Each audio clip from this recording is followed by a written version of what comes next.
Hello and welcome back.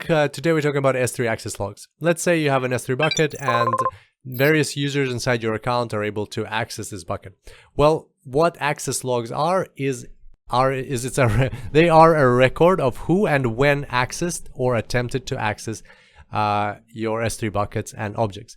And you can take these logs from this bucket and store them in another bucket. So you can aggregate those logs somewhere, and then you can put logs from another bucket, basically of who's been accessing a different bucket, into that same place, same location, or into a different location.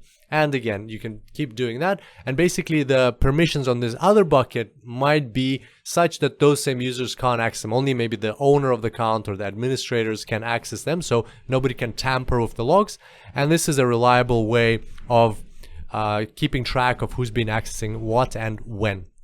The use cases include things like compliance, for example, in healthcare, enterprise controls, analysis of usage patterns, auditing, troubleshooting, and so on.